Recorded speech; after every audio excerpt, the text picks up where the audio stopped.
Сәлеметсіздер ме, құрметті көрермендер. Сіздер бүгін Қарағанды облыстық тарихи-өлкетану музейінің орталық Қазақстанның қола дәуірі атты музейлік сабағын тамашалап отырсыздар.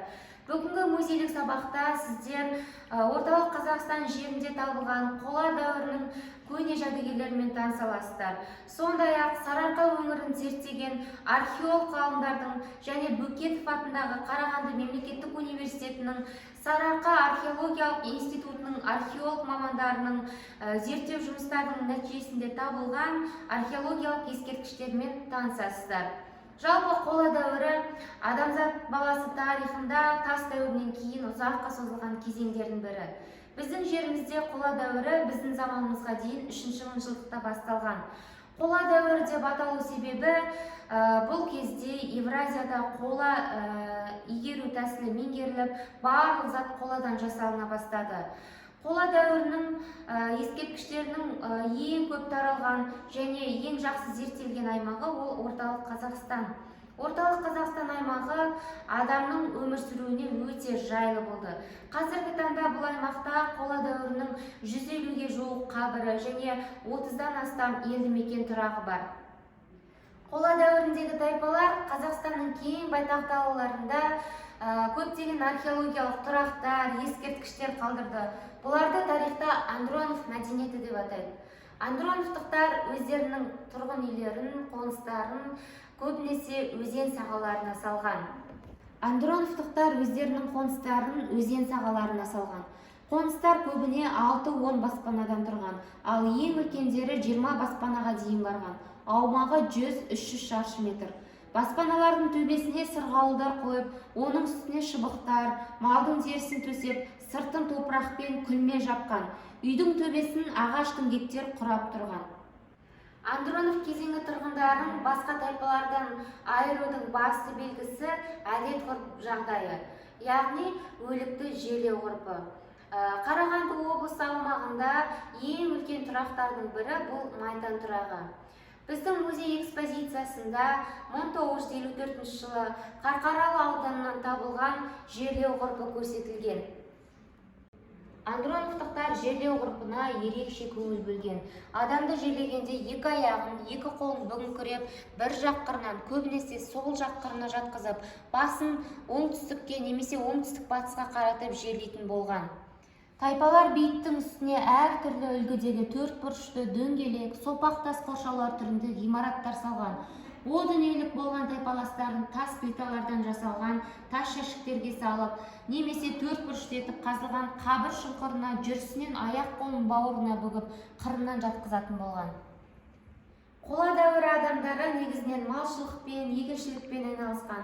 Алайда негізгі кәсіпшіліктен басқа балық аулаумен де айналысқан. Оны қазба жұмыстарынан табылған сүйектерден, балықтың қабыршағынан білуге болады.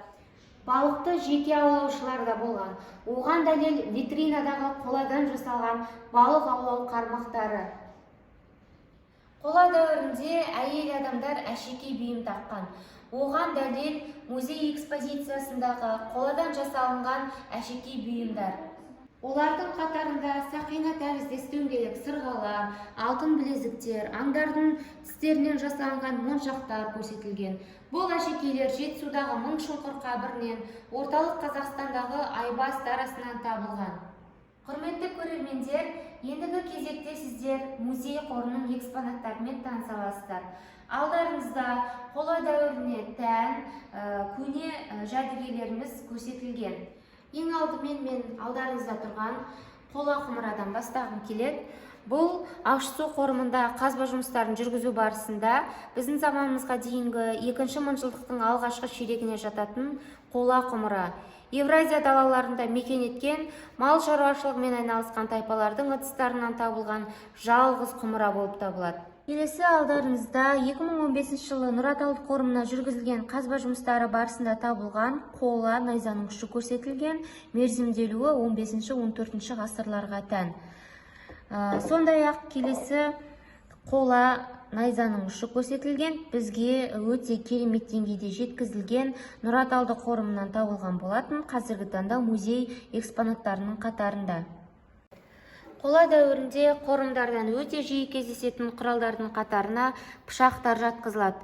Алдарыңызда орналасқан пышақ Нұра талдықорымынан табылған болатын.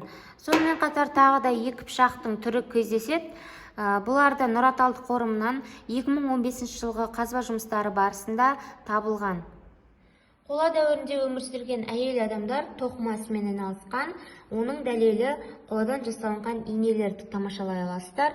Бұл инелер 2011 жылы Нұра талдықорымына жүргізілген қазба жұмыстары барысында табылған. Қола дәуіріне тән.